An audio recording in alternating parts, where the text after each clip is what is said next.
Supply, supply, supply. We have been hearing that this is the answer to Ontario's housing crisis. Until recently, there was no shortage of demand. Economic activity in the province may be slowing now thanks to tariffs and related job uncertainty, but not enough homes were being built even when the economy was good and demand was higher. How come? What are the big obstacles to increasing that supply and getting more families into homes they can afford? For a closer look, we are joined by the cast of Ben-Hur. Brad Carr, CEO of Mattamy Homes Canada. Ian Underwood, CEO of Habitat for Humanity, GTA. Jason Burgraff, Executive Director of the Greater Ottawa Home Builders Association. David Wilkes, President, CEO of the Building Industry and Land Development Association. And Stéphane Giguère, CEO of Ottawa Community Housing. And as I told everybody, we got a big cast for a big subject today.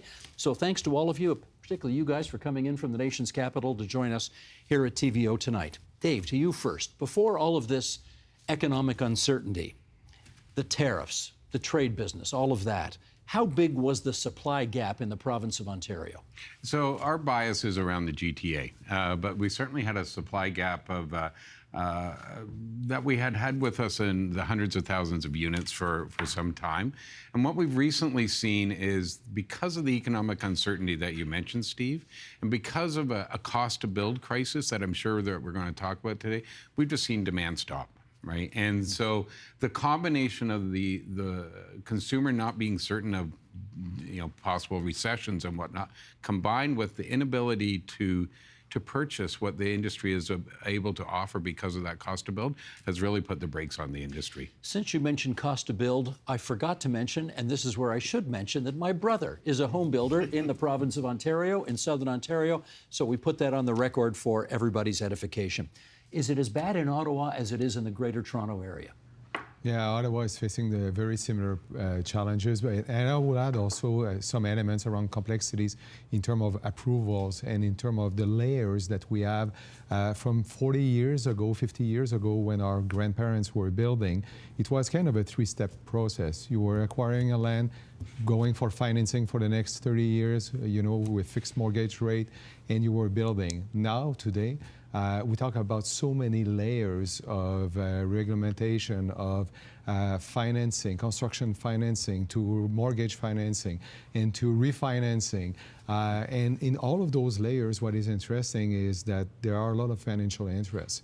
And it's important to recognize that we need to start thinking about looking at corridors or fast-track lanes so that we can start building and looking at those regulations not as obstacles, but as an opportunity to really create that fast-track lane to go. We'll come back on that issue of regs soon. Jason, you wanted to add? Yeah, just to add in that even just before COVID, Scotiabank put out a report on Ottawa and the supply gap, and we were already 20,000 housing units behind before COVID. And then it's just gotten worse. Ottawa, the city of Ottawa. 20,000 in Ottawa alone. Before, just to catch up. And I think Scotiabank put out another report as well on the below-market affordable housing and said that in this country, we actually have to double the amount of below-market affordable housing that we have just to be at the G7 average. And so that's the other part of the supply conversation over the last few years. It's what kind of supply, because the market has disproportionately delivered supply that, at least in the GTA, we've ended up with a lot of supply of the very small 500, 350 square foot condos that people don't want, and not enough of the family size units that people want, and not enough of the below market housing that so much of the population needs. You're one of the biggest developers in this province. Are you guys moving any product these days? Well, we certainly are still selling, but we're not selling it anywhere close to the rate that we'd like to. And while we build a lot of houses here in the GTA and in Ottawa, we build right across North America. And one of the things that we really like to highlight to anyone here in the province who will listen is this is the most difficult jurisdiction in North America to build homes. Ontario? Ontario. The fees are the highest, and the approval timelines are the longest of anywhere we build.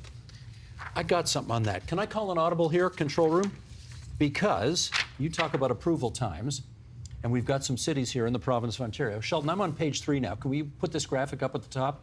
Greater Toronto Area municipal approval timeframes. Okay, here we go. Barrie, 11 months. Whitby, 12 months. Oakville, 14 months. Brampton, 14 months. The city itself, the capital city, 25 months. Mississauga, 25 months. Caledon, 27 months. Richmond Hill, 34 months. Does that feel like a long time to get stuff done? Well, those all feel like a long time, and I hate to say it, but that's only a portion of the full journey. Oftentimes, Steve, when we are buying land that is in an official plan designated to be housing, it can take as much as 5 to 7 years from raw land to someone moving in. What I find fascinating, whether it's a low-rise subdivision or a high-rise condo, everybody knows construction takes a while. What they don't realize is it takes longer in Ontario to approve something than it does to build something. The physical construction is the fast part. Is it any easier for you, given that you're a well-known Not at charity? all. It isn't. And so let's contrast this, because what you just heard Brad talking about will be subdivisions and multi-unit tower projects for hundreds and thousands of new units. So for the story for us, for a 12-unit, a 15-unit, a 50-unit development is going to be very similar. We've got a 33-unit mid-rise property in Toronto. We bought the property in 2019. Understanding that it was almost shovel ready. It had gone through 2 rounds of site approvals. We just needed to change it from a bunch of 1-bedrooms to family-size units. We will start that project this summer. 6 years later. 6 years later. And that is not unusual. Like, I look at the numbers you put on the screen and think, I wish we could get approval from the time we acquire land to 25 months later. And keep in mind, all of that time is money. So, and what is the money? The money is our own staff. The money is the outside consultants that we're hiring. The money is the people on the municipal approval side that are going through things again and again. And all of that money, the money is the financing cost. And all of that money adds up to, for us as a nonprofit provider, how many homes can we actually deliver? Why is it taking so long? I think it takes so long because we got 2 challenges. We have a culture challenge. It's easier in some cases to say no than yes. We have a resistance within existing communities for change as well. All human nature things. And let me just put a fine point on what Ian and Brad have been saying. The average in the GTA, the average, if you look at the chart that you had for approvals, is 23 months. We know it can be faster. We look elsewhere, even within our own province. London is at 5, Calgary 4, Vancouver 7, Edmonton 3.4 months. They are moving things along much faster. So what are they doing that we're not doing? So there's 2 things that they're doing. We look at Edmonton, for example. They've used artificial intelligence, where some of you just look as the application complete, right, of the checkbox. They're limiting the number of studies that need to be done. We've seen the province move in this direction with the recent Bill 17 that was introduced a couple of weeks ago. So there's streamlining, and where I also see that there's opportunity, and we look at Mississauga and Vaughan, and it's early days, they have a phrase, 3 strikes and you're in. Right, which is a turnaround, of course, on the baseball phrase. But if an application is looked at 3 times, it's approved. You can't go for round and round and round of circular requests and not get to a decision. And I'm sure Brad could offer a perspective on that. But the cost is real, Steve. It's around $2,700 to $5,700 a month in added costs with those delays. And to put the fine point on it, that's after you have a complete application. That's after the developer has done their work and is moving through the municipal cycle. Did you want to add that perspective? Well, I would just say that I have a line that I use a lot. Speed is supply. We talk a lot about the need to add more land to the planning environment or designate more land for housing. We don't actually need to do that right now. We need to speed up what we have. Dave talked about Edmonton. We build in Edmonton. And what I find interesting is how those general economics of supply and demand prove themselves out between Edmonton and the GTA. In Edmonton, the average price of a single family home is $525,000. We turn over that land very quickly. We can build very quickly. We get approvals very quickly. And by the way, a DC is $36,000. Development charge. Development charge. Is that a lot or a little? That is a little. In the GTA, it takes us, as you just pointed out, years to get approvals. Development charges are $180,000 for an equivalent home, and the average price of the house is $1.3 million. What's going on? Sorry, Steve. Let me just build on Brad's numbers. If you look at the total cost put on by municipalities, sorry for my interruption. For a condo, it's $225,000 to $250,000, and for a single, it's $350,000 to $400,000. So DCs are just part of the challenge, and that's where I think we really need to focus around that cost to build and solutions for them. My apologies. Not at all, not at all. Jason, what are you seeing for development charges in Ottawa? Yeah, the scale is slightly different, but the issue is still troublesome in terms of DCs are somewhere between, say, $40,000 and $65,000, depending on what type of housing you're building and where it is located in the core or outside of the suburbs. But again, we're still having the same sort of issues of the length of time. It wasn't in the chart, but Ottawa's approval timeline is 18 months. So it's right near the thing. And if you look at Winnipeg, Regina, Saskatoon, Edmonton, Calgary, Vancouver, like Dave said, all of them are doing so much better. You can't say that they're having a worse planning regime, right, than we are. And they're also producing housing. They're putting up much higher units in terms of actual construction than what we are in Ontario. Stefan. And just to add something, when we're looking at the supply side, we have to look at the throughput. And one of the challenge right now is the economics are changing along the way. So for the audience, it's important to realize that any charges, any delay, will translate into a different type of economic cycle where the risk will be greater, different, and typically that's why builders will just withhold their project because the risks are becoming too high. You start a cycle 2-3 years earlier where interest rates are, say, at 2-3%, goes up to 5%, you slow down your project. You're still going through the permit application, but yet your financing is not, being approved or advancing, or you're just deciding, your board is suggesting to withhold and not advance because, the cost of servicing the debt would be too high. So again, the economics are very important, and it's all attached to that cycle, and we have to look at planning, financing, all together, and we need predictability in our sectors. And now if we bring this back again to the affordable housing providers, affordable housing providers, of course, have been trying to work with all levels of government to reduce these fees that we pay, and there have been a number of changes made. But you pay development charges too? Well, we did, and so in Bill 23, which is now a few years ago, the Ontario government exempted non-profit housing developments from development charges. But if we do a deal with Brad at Mattamy, who's a for-profit developer, but if we can make an arrangement with Mattamy, together with municipality, to buy some of the units in one of their development, those units are not exempt from development charges. Because when Ontario put that legislation through, they didn't contemplate those kind of opportunities to deploy the capacity of the for-profit development sector to build more affordable housing. So it's more time that we continue to take to get those kind of adjustments made for the affordable housing side. And it's very important. The future is about the partnership between nonprofit, co-op, and the private sector. We have many deals, in fact, that we did with other corporations like Dreams. We're working with Matthew Perry's foundation right now in an hospital where we're transferring land. So the future is about building those type of partnership where affordability will be reached, but also the supply and the demand will be also met, in those instances. So partnering, building that capacity, and again, having that funnel or that corridor to fast track when we have a project where you can meet affordability. It shouldn't be facing resistance because of regulation. It should be, in fact, a catalyst for a new regulation and changes. Can I add to that? Because I think there's a key partnership that we're all knowing needs to be discussed, and that is the partnership between all three levels of government. Four in some jurisdictions. Yeah. What's the fourth? Regional. So Okay. municipal, regional, provincial, and federal. NCC in Ottawa on top of that. Right.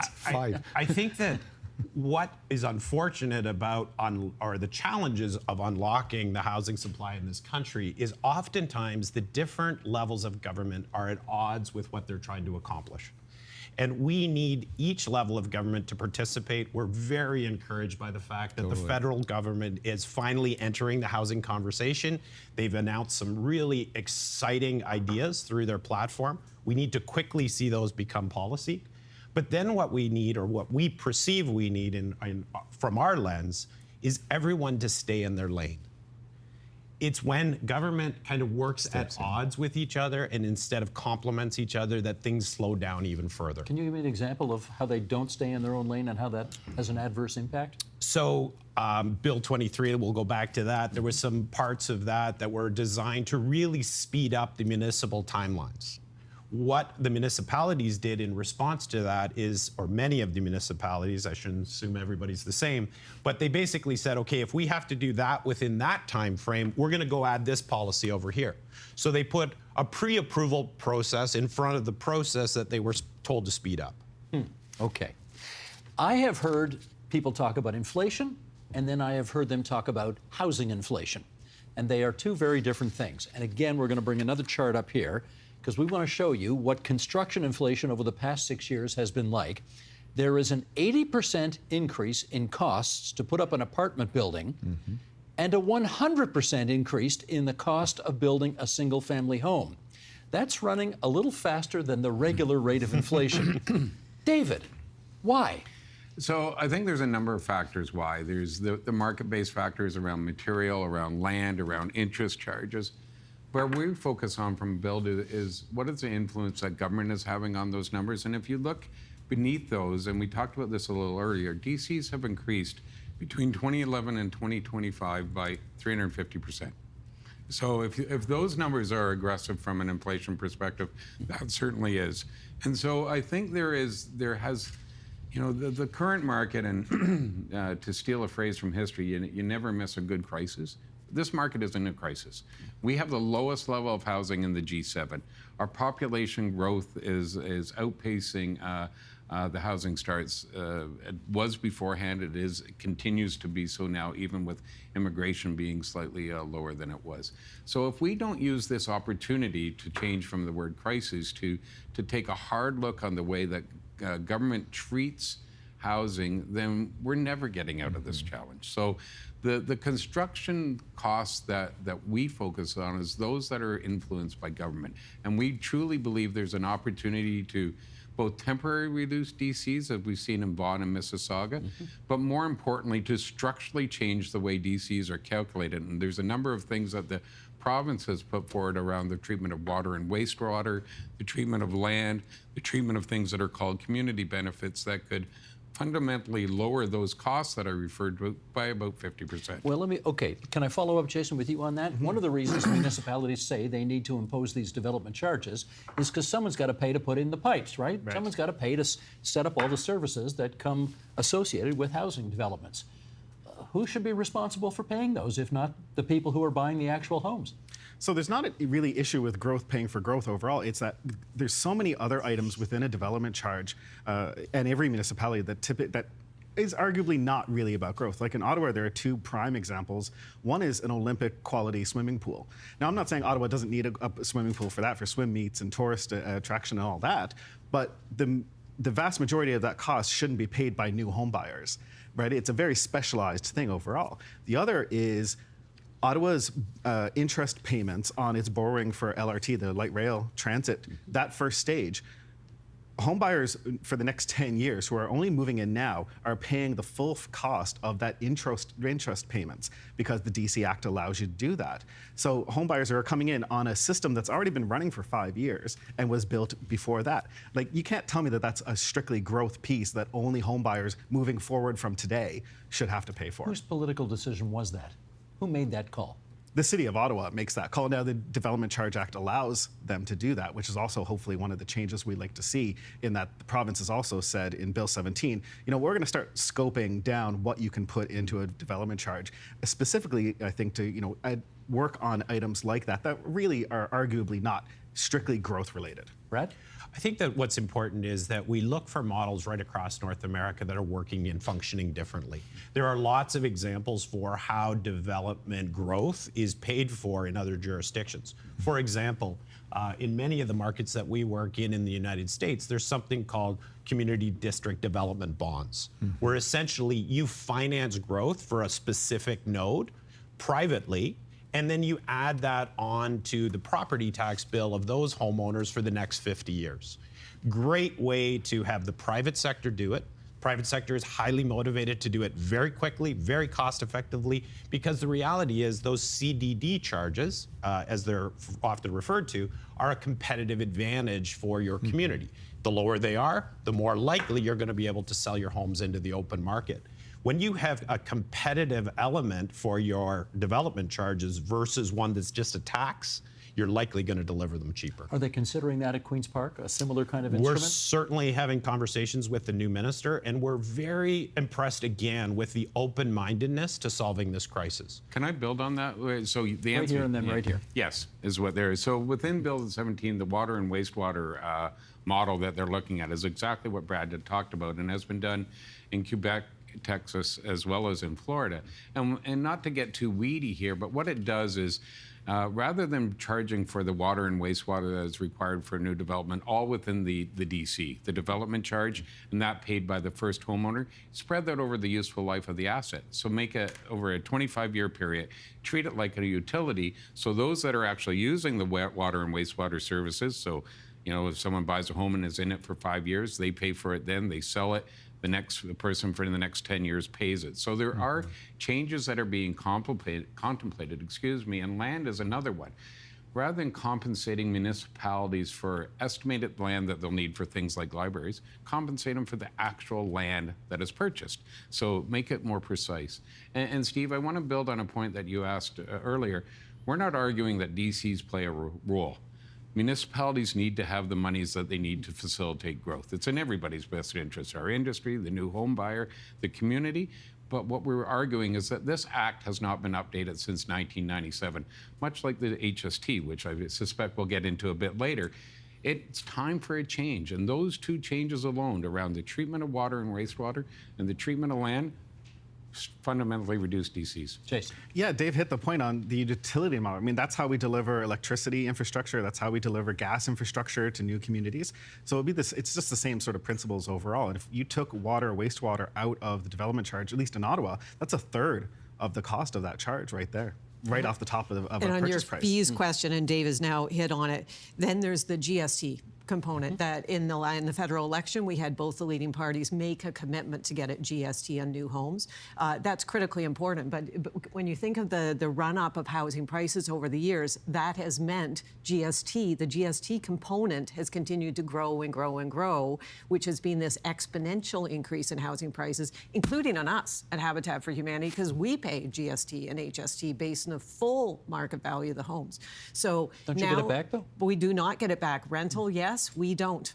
So for every 5 homes we build at Habitat GTA, we'd build another one if we weren't paying GST and HST. Now, the good news from this last federal election is now the government has made a commitment to move on GST. Now we'll be urging them, move fast on that and make it for all new homes, not just for first-time home buyers, in order to have the impact that we need on the market. If that's a financial change, a tax change, does that not normally happen at budget time? And isn't the budget not coming out till November? In which case, you guys all want fast action, but that doesn't sound fast to me. Well, this government has made a commitment about a middle income tax cut effective July 1, 2025, and I would certainly challenge them to make the same commitment for GST on new homes. I like the way I love the way you looked in the camera when you said that. It's like, I hope you're listening, Mark Carney and your team in Ottawa. I think what's really important about that, sorry, Jason, No, Brad. is just to understand how right at this moment, at a time when we need housing moving for this country, we're way behind in starts. There's one of the things that you said earlier, Dave, is you said there isn't demand. I believe there's fundamentally demand. I believe that demand is locked up and frozen right now. And one of the reasons why it's locked up is because of the promise of a substantial tax cut. It's an unintended consequence of a good thing. That at a moment when we need people buying houses, they're saying, I'm going to wait and see if this tax cut comes. So I agree. Let's get that unlocked and get that one off the table. Jason. No, exactly what I was going to say is we're seeing it right away. Once even just the HST promise came out, people were calling me up asking, how do I get it? Like, how do I get that discount off this house? But we've had builders in Ottawa saying, there are no first-time buyers in sales centers anymore because, of course, they're waiting for this promise to kind of come through. So it is the uncertainty and how long this drags out is just going to kill the market even more than we already are. Last time we did this subject on this program, we had Mike Moffat on. You guys in Ottawa would certainly be aware of him. Actually, everybody's aware of Mike Moffin now because he's all over the place talking regulatory reform and other things that need to happen in order to get housing going. Here is some of what he had to say. Sheldon, if you would. A lot of it has to come with sort of right-sizing our regulations. We've seen, we talk a good game when it comes to density, but, we're not kind of allowing the sort of family-friendly density we need. We need changes to building codes. A lot of the great, small apartments that we love when we go over to Europe aren't legal here. We need to change that. I think one of the biggest things that we need to change is development charges and taxes, which can take up about a third of the cost of constructing a home in the GTA. Okay, Stefan, we've mentioned some of those things here. Anything else you'd put on the list of regulatory reform? Yes, affordability, because everything that we're talking about, any layers that we want to remove, right now is playing against affordability across the spectrum. And it created, Brad, you touched on it, that gridlock effect that I call in every segment of the market. You own $1 million home, you're not selling it because, if you're selling it, you may have to reduce, your square footage to get something that is more expensive. And then, you go down and you have renters that they are not able to rent up because, people are not moving to home ownership. And then you have the people that they are in the deep affordability that they were waiting also to move in terms of to habitat to humanities or to a rent that would be affordable somewhere, but now you have to move elsewhere from the GTA, the core downtown of any areas like in Ottawa. People are moving an hour away from Ottawa to find affordability. The same in Toronto right now. So it's creating a lot of pressure on the transit system. It's creating pressure also on the families and in terms of all of the services that you need to build, because you need to service now those areas that they are way away from the core downtown. Let me raise another factor here if I can, an acronym you all know and love. Dave, NIMBYism, not in my backyard. Never heard of it. Yeah, I'm sure you haven't. How much of a factor is that at play here? I think that's always going to be a factor. I think it's part of the what we have as a communities, that people resist change, whether it's new housing development, new roads. It really is something that is just part of who we are, I think. I think where it becomes a factor is when it's responded to in an exaggerated way. And we see this mostly at the municipal level. It leads to some of the changes the delays that we've talked about earlier, where local councillors, and I want to be honest and fair, but it's easier to respond to somebody that's living there as opposed to somebody that wants to live there. So it is definitely a factor.